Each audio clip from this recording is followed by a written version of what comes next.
Howdy everybody. Well, back on the 59, and guess what we're doing? Yeah, the infamous wiring harness from front to back, all the way from, that infamous spot that we call the headlights, all the way back to the tail lights, but my lift isn't in yet, so I'll just kind of have to just do the front for right now. As you can see, my place is a little jammed up with stuff, but I still haven't gotten rid of things, so I'm still working that. Over here is the rest of the spaghetti, and yeah, I used one of the local purchases as far as wiring harnesses go, and they said, oh, it's a smashing simple thing and yada yada yada. Well, you've got to disconnect all the stuff you're not going to use, and there was a lot that I still have to disconnect. Anyway, not sniveling and crying about that. This is where we're at right now. It is what it is, and I will get to it. I just want to give you guys an update. Plenty of spaghetti sitting on the floor there. Nice looking tweed seat. I did that one. All right, I'll be back in a few. Talk to you later.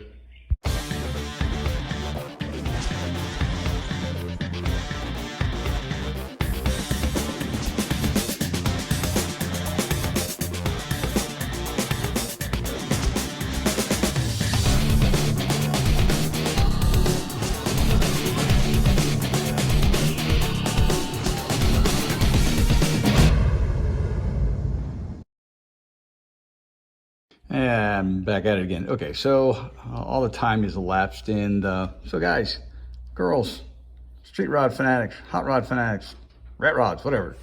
When you're replacing, not replacing, actually repairing these wires, a lot of people like to twist them together, throw tape around and forget about it. And you're asking for a world of hurt.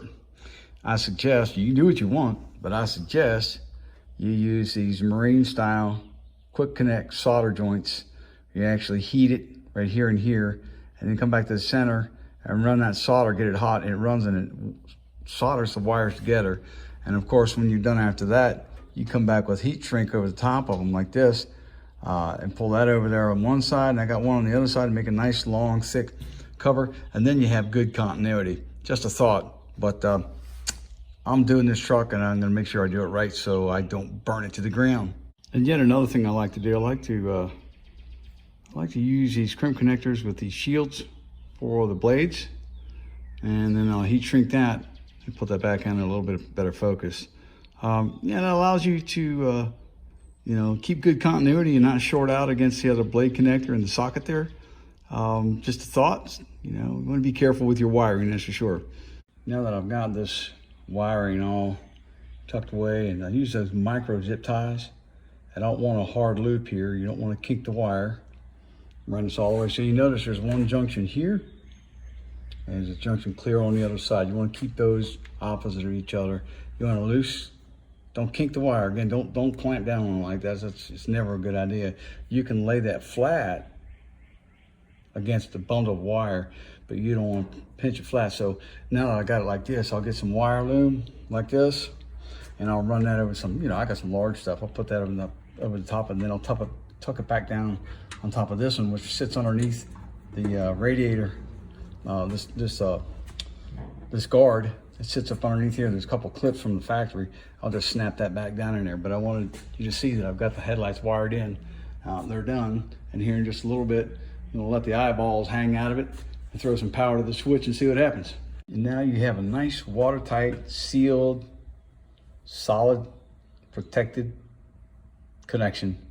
You don't have to worry about any shaping, meaning rubbing against sharp objects, because obviously before I get completely done, I'm going to run a wire loom over the top of that and protect all those wires.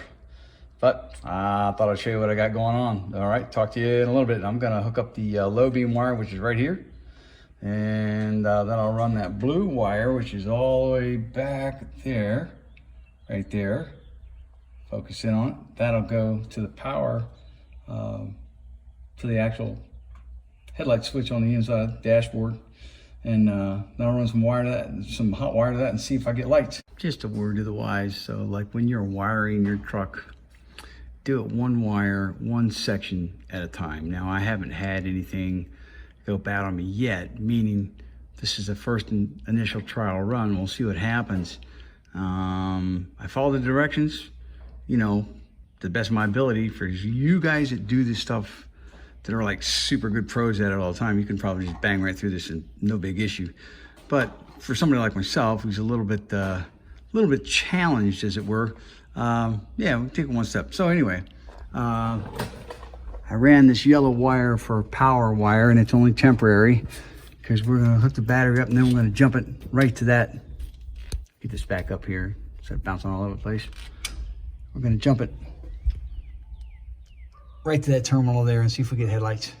Something else you may want to consider when you're doing wiring. Now listen, I'll be the first one to tell you, I'm a knucklehead when it comes to this stuff, but I've learned enough to know that you don't put certain junctions next to each other. For example, this one for low beam, that'll sit over there.